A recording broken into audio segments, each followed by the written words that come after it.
Mark Rogers TV talking Ohio State football each and every Wednesday night with Brandon Zimmerman from theozone.net. So we've got the individual segments lined up for you on Mark Rogers TV, and we've got a new Ohio State YouTube channel to check out the full conversation, the audio version on Podbean and iTunes.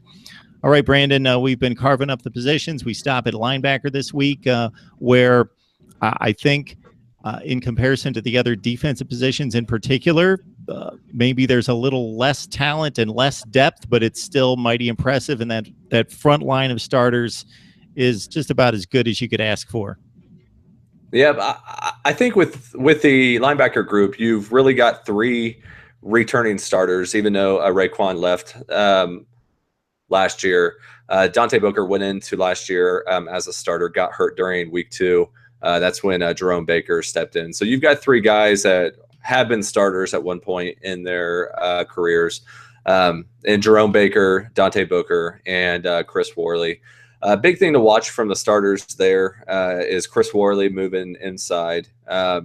He was one of the outside linebackers last year, moving into middle linebacker this year to take over for Raekwon McMillan. A little more undersized, so some are worried about how he's going to stand up to, a running back coming straight up the middle at him.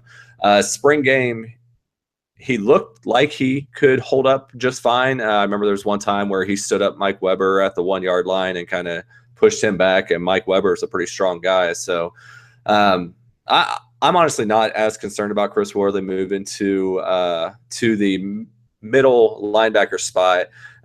I really wasn't too big of a fan of him as a outside, as one of the outside guys. I just felt like there was more talented guys on the outside that they could have had in there.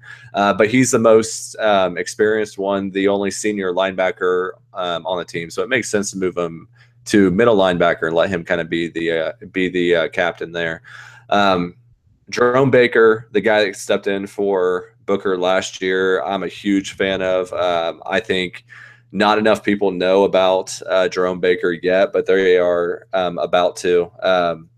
Baker stepped in last year as a true sophomore, got 83 tackles, 9.5 tackles for loss, 3.5 sacks, 2 picks, including that huge one against Oklahoma there in week 3, his first week as a starter. I think this year as a junior, Jerome Baker is going to really just dominate and kind of have one of those Darren Lee, Ryan Shazier type of seasons and really let everyone take notice of him. Really wouldn't be shocked if Jerome Baker started this year and went to the NFL next year just because of how good I think he's going to do this year. And then Dante Booker starting at the other outside linebacker spot. Like I said, he went into last year as the starter. Got hurt week 2 and just kind of sat out the rest of the season, kind of making sure that he was ready to go this year. With Baker stepping up like he did last year, there was no major rush to get Booker back before he was fully 100%. So Baker, Booker, Worley, I think will be a pretty solid trio there. The backups, like you mentioned, it's hard to say because there's not really as much depth right now mainly because it's not proven depth yet. There's a lot of talent there. You think you've got 5 stars, Baron Browning from this year's class, #1 linebacker coming out of high school. Justin Hilliard, another 5-star. He was the #2 linebacker coming out in the 2015 class.